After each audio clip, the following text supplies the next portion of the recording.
A gente começa agora o nosso último episódio desta temporada do CBN Tecnologia Segura e a nossa conversa hoje é para olhar para o futuro que temos aí pela frente. Apesar de que, falando de tecnologia, parece que o futuro é sempre hoje, né? Diante de tanta revolução, diante de tanta velocidade que as coisas evoluem. Segurança sempre um assunto importante, por isso que abordamos muito aqui nessas nossas conversas. Aliás, carrega o tema desse nosso podcast, CBN Tecnologia Segura, e a gente vai falar um pouco mais sobre isso, falando da segurança do futuro que tem aí pela frente. Por isso, recebo o Arthur Igreja, especialista em cibersegurança, e o Claudinei Elias, que é o CEO da Bravo GRC e conselheiro deliberativo do Instituto Capitalismo Consciente Brasil. Eu sou o Rodrigo Bocardi e esse é o CBN Tecnologia Segura, o seu videocast sobre cibersegurança.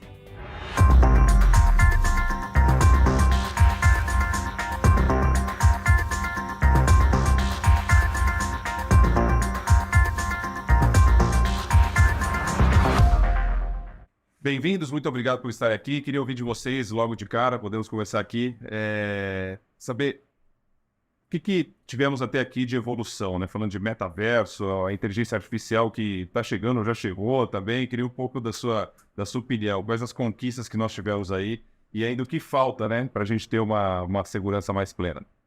Ricardo, eu acho que passa muito pela conscientização de que os ativos se tornaram digitais. Então, quer dizer, a grande onda que nós vivemos, né, é que nós conseguimos entender muito a importância da proteção patrimonial do mundo físico, né? Então, nenhuma empresa deixaria os seus ativos sem estarem resguardados. Toda empresa tem um certo perímetro de segurança, né? Então, você tem lá catracas de acesso, você tem identificação das pessoas.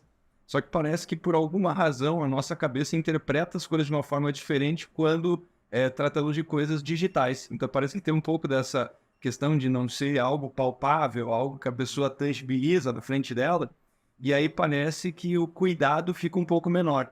Então o que acontece é que as empresas e as pessoas também, mais e mais, elas têm as suas posses, a sua riqueza de forma digitalizada. Então hoje, mais de 92%, por exemplo, do dinheiro em circulação no mundo é digital. Então quando você pensa nisso, em relação a tudo que nos cerca, que tudo virou muito digitalizado, também é muito natural que os ataques migrem para o mundo digital. Além do mais, fazendo mais uma vez o comparativo aí com o mundo físico, né? Um assaltante ou uma quadrilha, eles teriam um trabalho danado para invadir um prédio, um cofre. Hoje, o atacante ele pode buscar onde tem fragilidades em qualquer lugar do mundo, né? Então nós passamos a ter ameaças que também não têm fronteiras. Então, uma dinâmica drasticamente diferente. É aí que vem a IA, que vem o metaverso. É só uma consequência desse mundo crescentemente digitalizado. A gente teve conquistas aí ou a segurança ela faz com que a gente não enxergue essas conquistas como elas realmente são na sua avaliação, Claudinei? Bom, acho que o Arthur mandou muito bem em relação a essa questão de como que a tecnologia ela tem se expandido bastante, né? Eu acho que a questão da redução do preço da tecnologia, né, dos insumos para criar novas tecnologias, hardwares e tudo mais, e o acesso em massa no mundo inteiro tem feito que a gente tenha uma exposição maior. Sem dúvida nenhuma, acho que é uma briga de gato e rato, né? Eu acho que os atacantes estão sempre um passo à frente e o que a gente tem que ponderar é que eles também têm acesso a tecnologias avançadíssimas de inteligência artificial.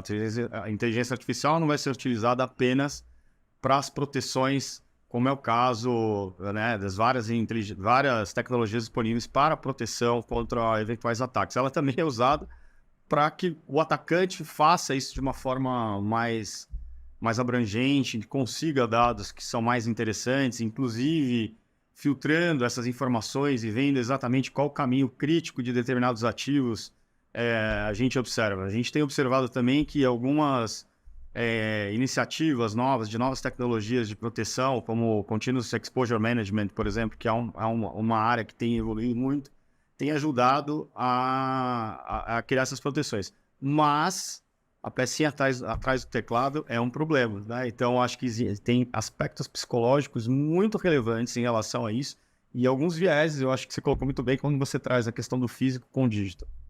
Onde que a gente vai chegar? Dá para antever, falando de futuro aí nesse contexto? Difícil, né? Porque buscando um pouco essa linha do tempo, né? Voltando 20 anos, né? Só pensando nessa evolução, porque o futuro é uma aceleração do que nós já vimos nesse período, né? Você pegar o horizonte de 20 anos, por exemplo, acesso à internet, evoluiu 2.500%. Então, há exatos 20 anos atrás, nós pagávamos o equivalente hoje a R$ 600 para ter 1 mega de internet.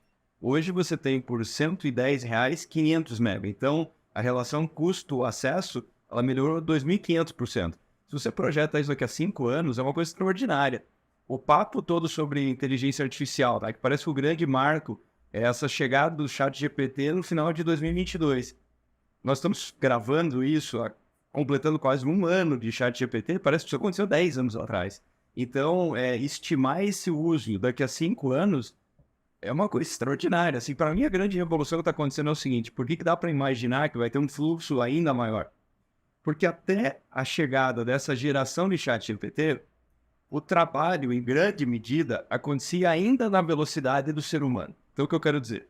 Para poder produzir essa folha de texto, À minha frente. ainda era uma pessoa digitando, do começo ao fim. A partir da hora que você tem assistentes por toda parte, digitalizados, e você fala o seguinte: eu preciso de uma folha sobre tal assunto. Não é mais na velocidade do ser humano, o processamento necessário não é mais na escala do ser humano, acessando uma ferramenta na nuvem. Então, tudo isso vai multiplicando de forma geométrica. Então, quando nós pensamos, né, nessa proteção das empresas, na gestão da confiança para os seus consumidores, e mais do que isso, o risco de imagem, porque o hacker que está buscando atacar uma empresa, ele sabe disso, que ele pode colocar a empresa de joelhos, né? Então, o risco que todos vivemos vai fazer uma demanda de cibersegurança incrível. Ele pega muito no ponto da quantidade de fluxo de informação, né, de dados, a capacidade de gerir ou de fazer com que isso flua. O que você acha do seu lado onde a gente vai chegar? É claro que, obviamente, todos esses dados aí, eles trazem grandes surpresas, né, também. Bom, primeiro que a perspectiva que vem acontecendo de uma forma geral, tanto no mundo corporativo quanto para as questões de segurança pessoal, é a questão de entendimento do risco. Tá? A questão da ciência de risco, ela realmente vem evoluindo em todas as áreas, né? Seja na cibersegurança, seja na questão de ESG, seja na questão de decisão de negócio e tudo mais. O fato é que a gente vê isso, eu até diria que nem numa escala geométrica, eu diria que isso é numa escala exponencial, né?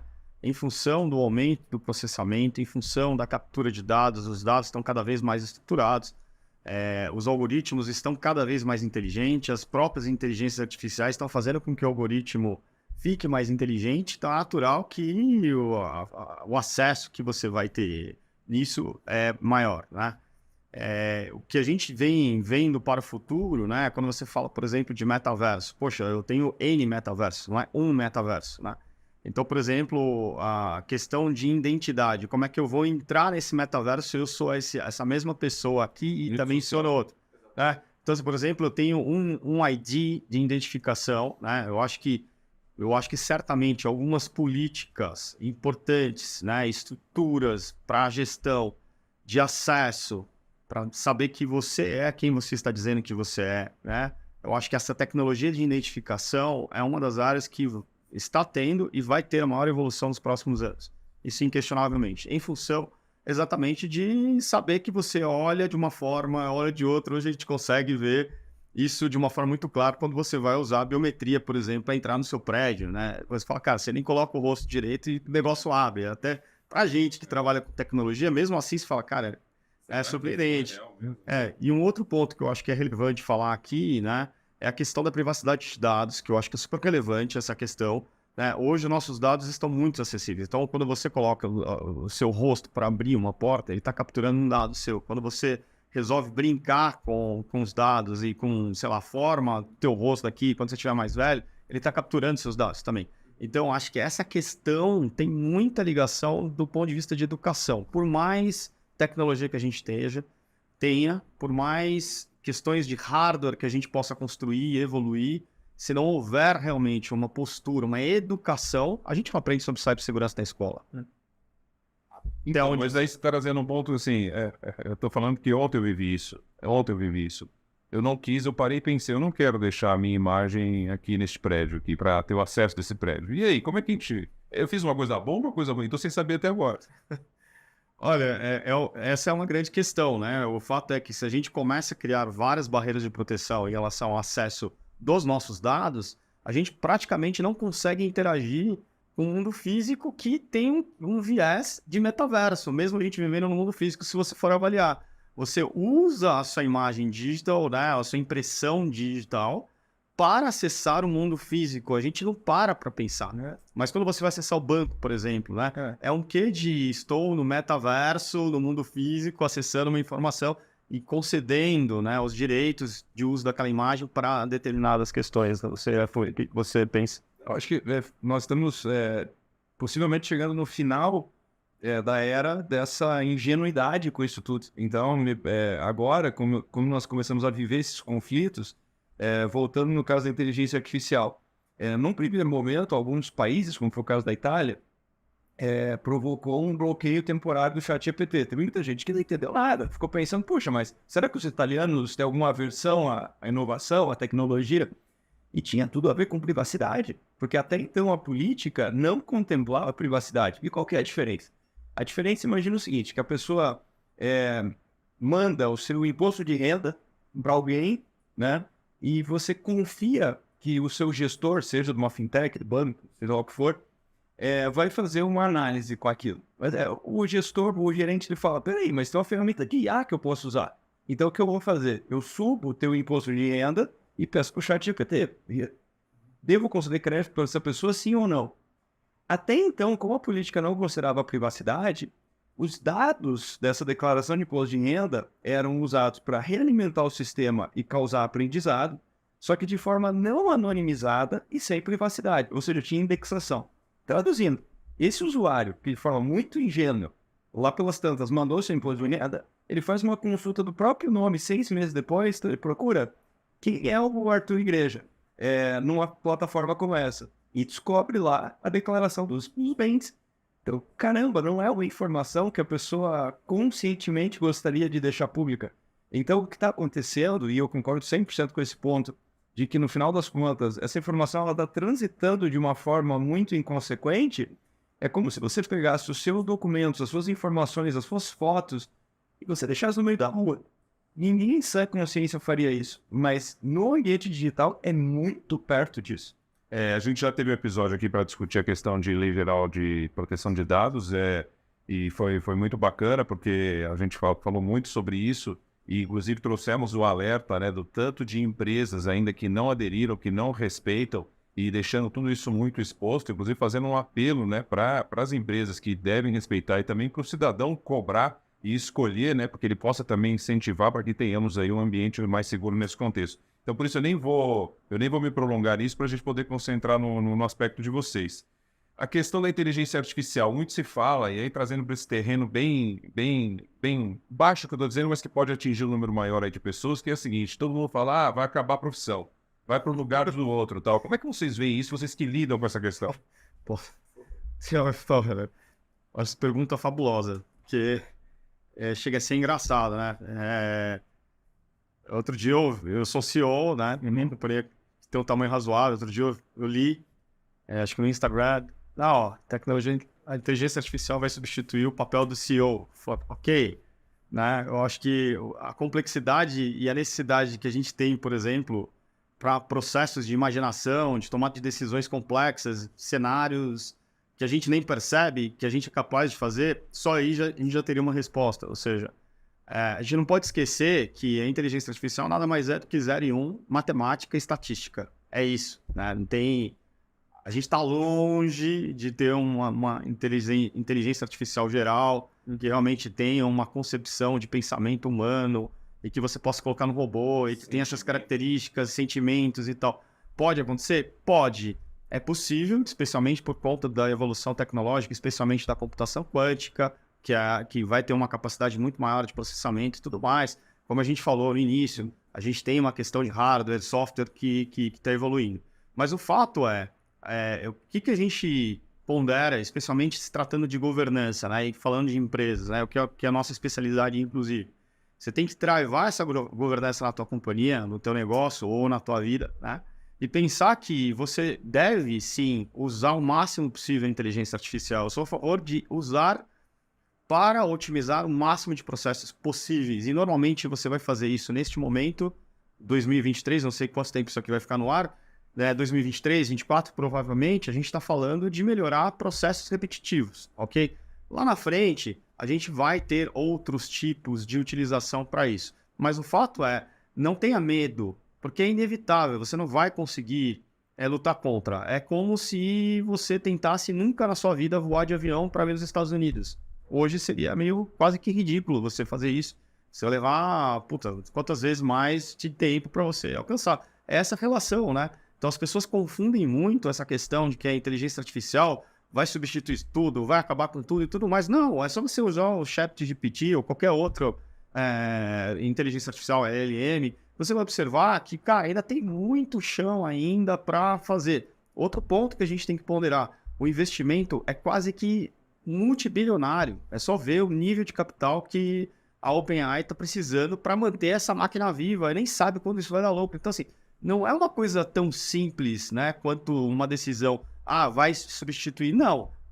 Abrace, use para aquilo que é bom, seja uma AI organization que você vai provavelmente ter mais sucesso do que tentar remar contra a maré. É o que eu te penso. Esse foi o Claudinei Elias, CEO da Bravo GLC, ele é conselheiro deliberativo do Instituto Capitalismo Consciente Brasil, formado em alta gestão pela liderança na Universidade de Yale.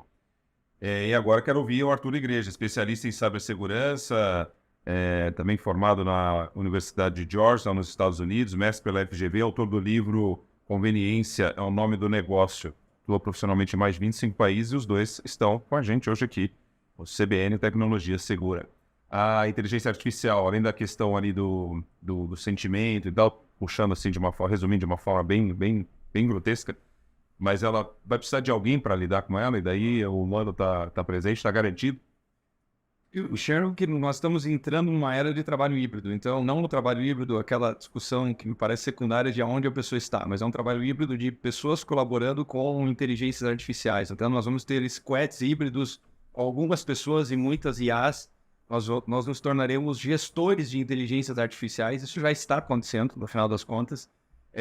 E o problema é o recorte temporal. O nosso cérebro não lida bem com o que está por vir ou o que está sendo criado nesse momento. Então, hoje, ninguém vai falar o seguinte, o computador, será que vai pegar? Será que vai dar certo? Né? Parece uma coisa razoavelmente estabelecida, né? Mas a discussão, se voltar lá nos anos 80, era exatamente essa. Será que o computador vai causar uma onda sem precedentes de desemprego? Será que as pessoas vão ficar sem ocupação? A distopia da inteligência artificial não é o desemprego. A distopia da inteligência artificial são pessoas fazendo coisas que não têm valor algum. Então, esse é o problema.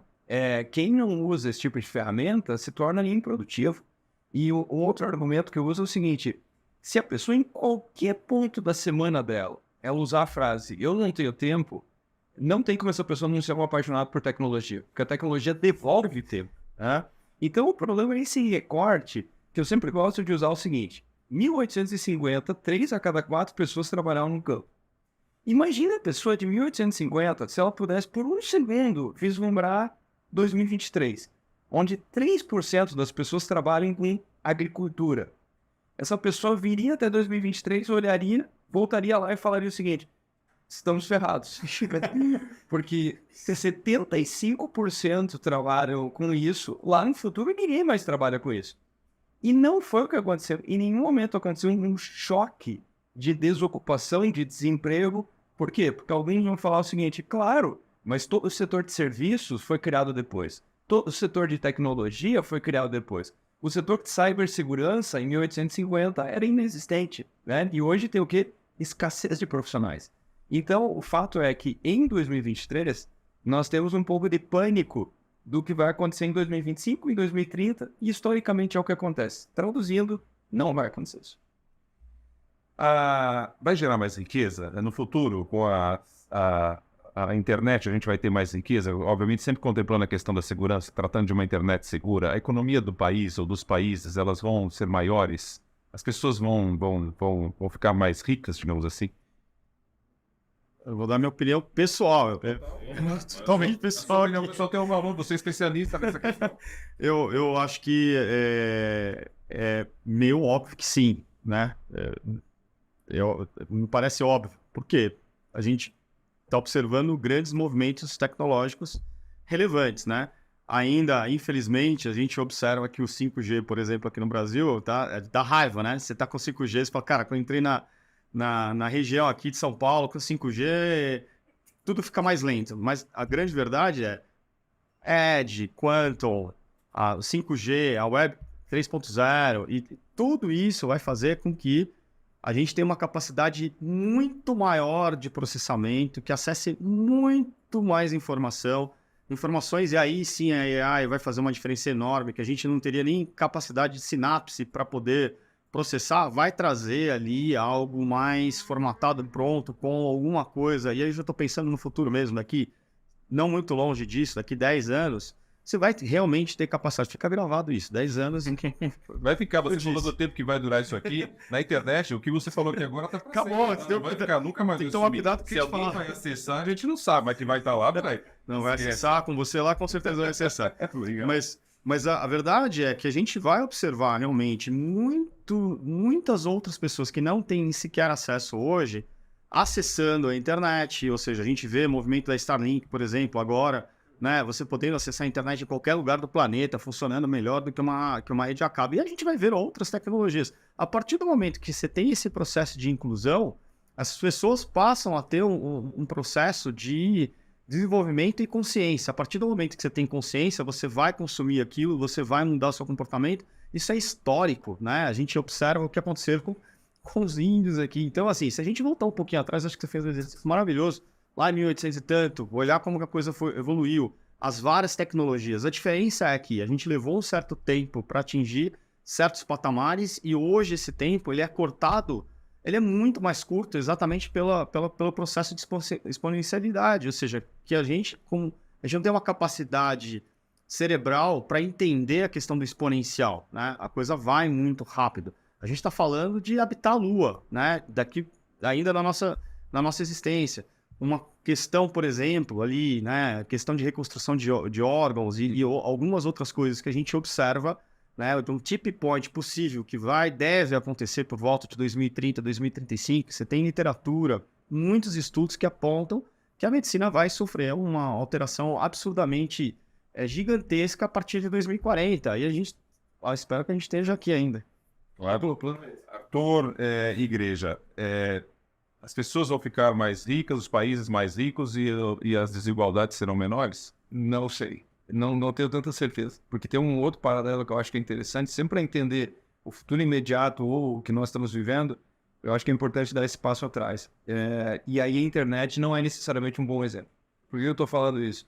A internet ela trouxe a democratização de uma série gigantesca de coisas. Basta voltar no acesso à informação, na possibilidade de hoje...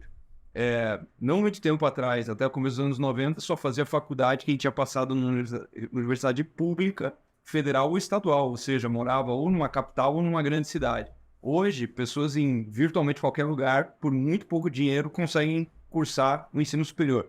De outro lado, então o que eu quero dizer, a internet democratizou muita coisa. O e-commerce, há 25 anos atrás, estávamos falando de grandes empresas. Hoje, basicamente, qualquer pessoa está no e-commerce e usando redes sociais.